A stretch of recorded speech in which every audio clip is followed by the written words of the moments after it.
Good morning, ladies and gentlemen. I'm Meadsyreplays and welcome back to the channel. Now today we're going to be talking about decision making, how important decision making is and how decision making wins games or loses games. Now there is so many different things to think about when you are playing a battle, and it all depends on what tank you are in, what tank types your team have, what tank types the enemy team has, and I mean it automatically starts off with what side of the map to go to.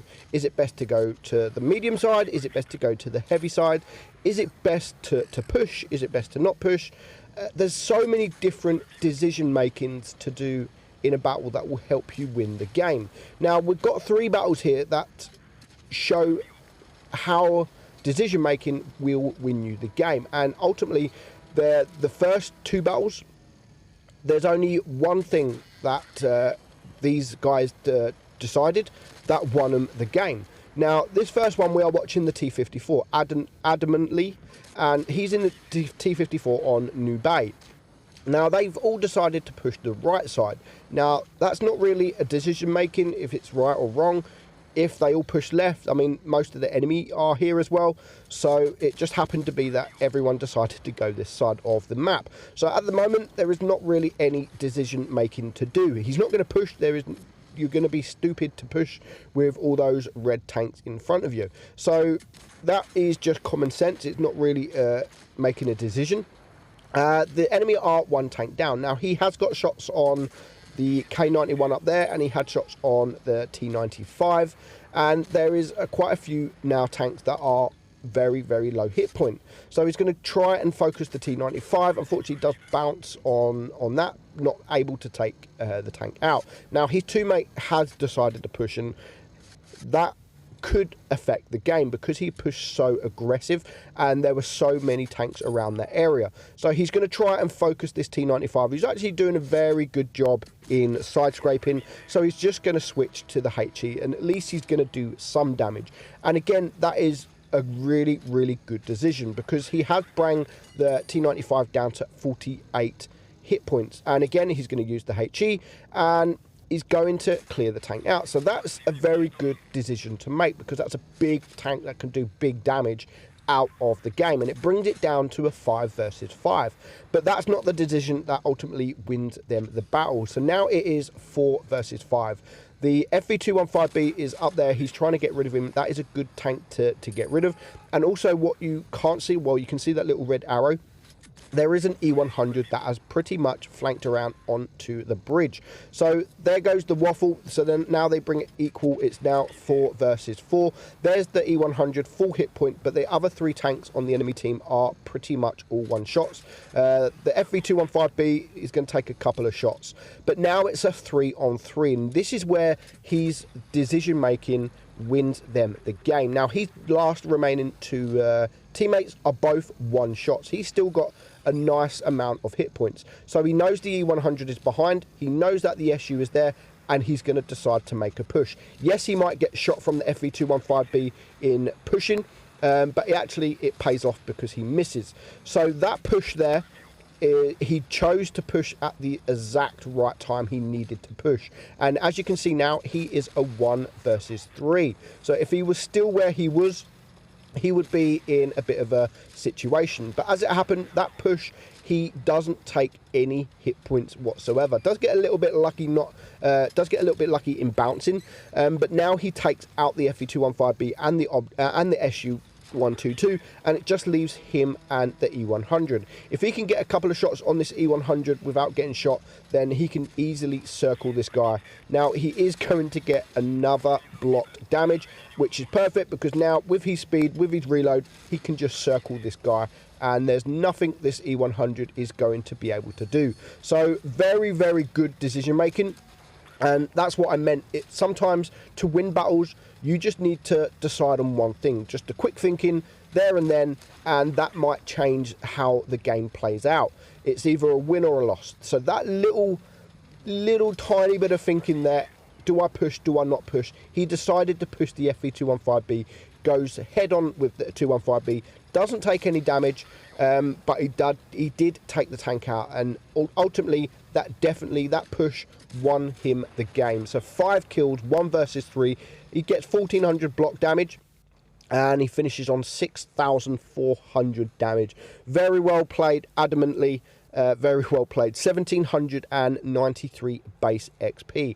So that battle there was literally just one little bit of thinking, and it won him the game. Next up, we're going to watch Rain Gold in the Grill. Now, this is from the RU server, and I was quite impressed because it was from a name that I can actually pronounce, a Russian name that I can actually pronounce.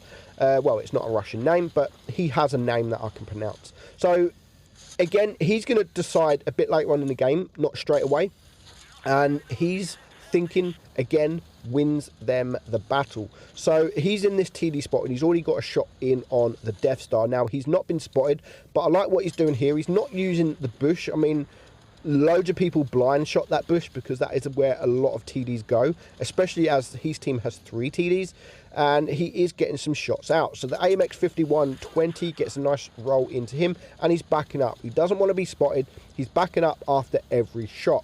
Now, the AMX 5120, is he going to get that shot? Oh, he does. Somehow he gets that nice shot. So he's now on 2,000 damage. However, he has now been spotted.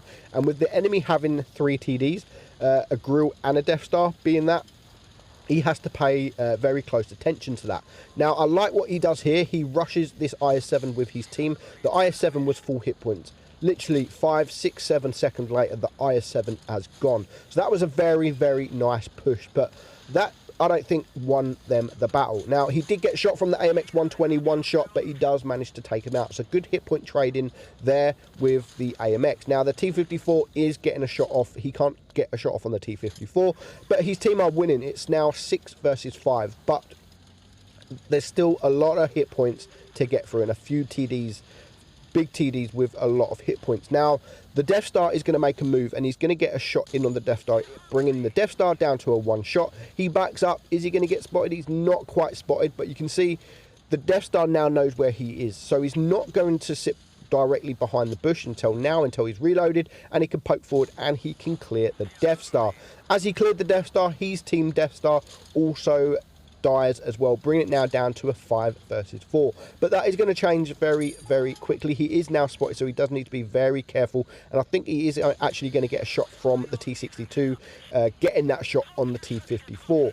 So the T-54 and the T-62 are the 2 tanks that are going to be left at the end, and that's where the decision making comes in. So his team are now going to start vanishing. It's now a 3 versus 2. Now, the Batchat is a 1 shot, and he's going to get dealt with very quickly, and it's just going to leave him and this T-54E1. Now, he's going to start talking. He's going to start talking. It is in Russian, so I have no idea what he's saying, but I think I can kind of guess what he's saying. He's telling the T-54 to come. He's telling the T-54 to come here, and basically what he wants is, he's sitting here, and he has to be telling, if you know Russian, please tell me what he is saying, because it definitely has to be him telling the T-54 just to come here and wait for them to push, because if them 2 push, then they all probably get absolutely wrecked. So the T-54 does go into the position, and you can just see them waiting. They're not pushing. There's still 3.5 minutes left on the clock, and they are just waiting for these 2 mediums to rush them. And that is the game. That's a game changer. I mean, the T-54 is trying to spot, but he's not going too far away. And there we go. There's the T-62, and he gets the first shot off, and he gets the bounce. So if they would have gone hunting for these guys, then most likely the mediums would have spotted them first, and they might have taken a shot unnecessary. But with them sitting at the back, especially the Grill with the big alpha, he's now bringing the T-54 down to a 1 shot, and he's bringing the T-62 down to low enough hit points. Unfortunately, does miss that shot, and he does get a shot in return.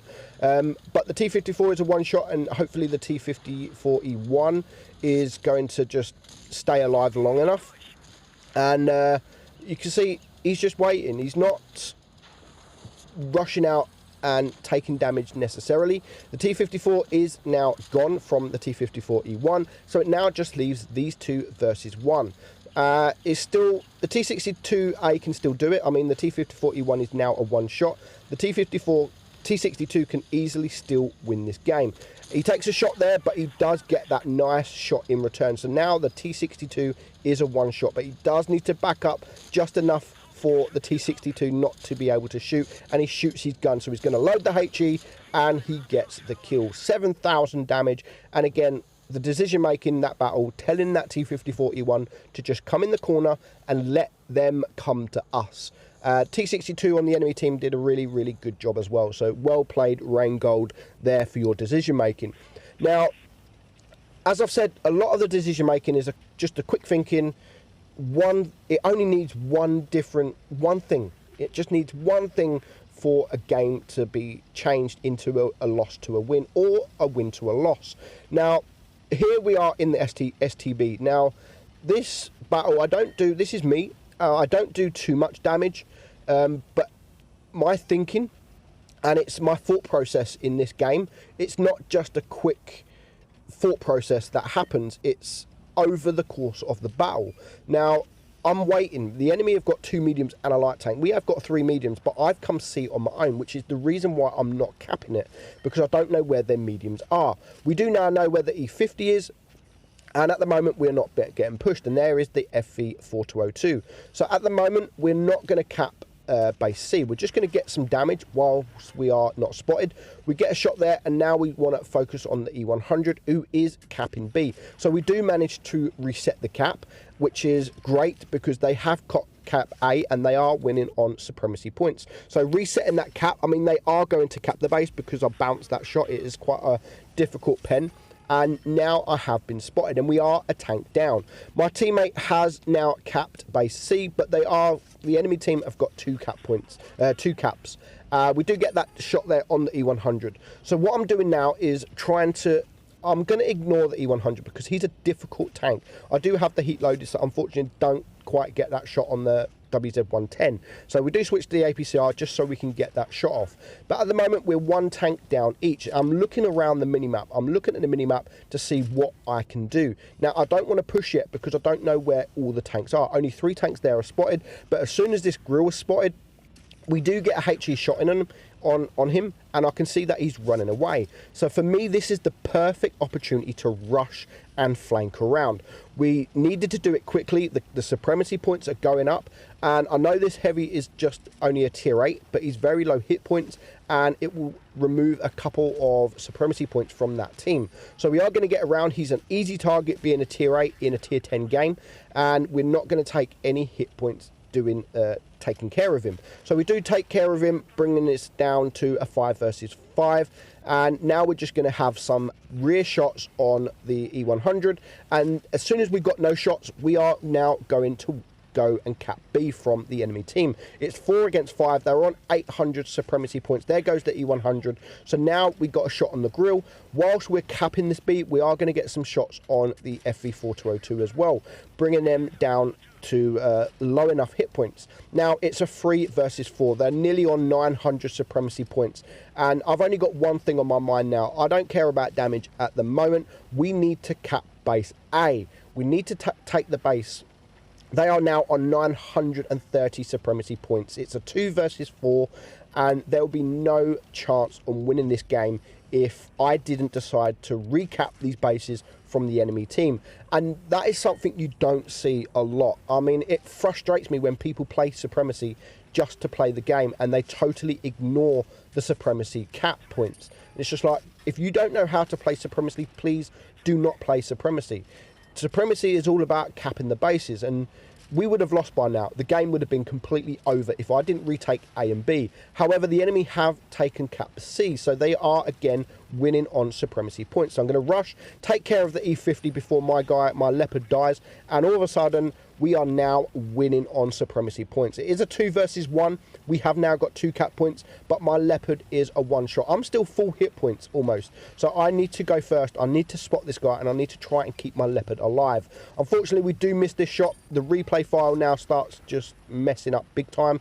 But we are going to get a HE shot there in the rear of the back chat. He does take out our leopard, which now all of a sudden puts them winning, and we're just going to give him a ram for the win. So that game, my thought process for the whole game is what I should do, where I should go, when I should push, and when I should take the supremacy points. And ultimately, that definitely won us the game. And I do end up with a mastery badge. Not even 5k, but yet we get almost 1600 base XP, which is pretty good for that low damage. So that is decision making. It can win games, it can lose games. Obviously, you're not going to get the decision making right all the time. Sometimes you decide to push and you'll get absolutely wrecked. But I hope you enjoyed that video, guys. I'm Meadsy69, and I'll catch you soon. Bye bye.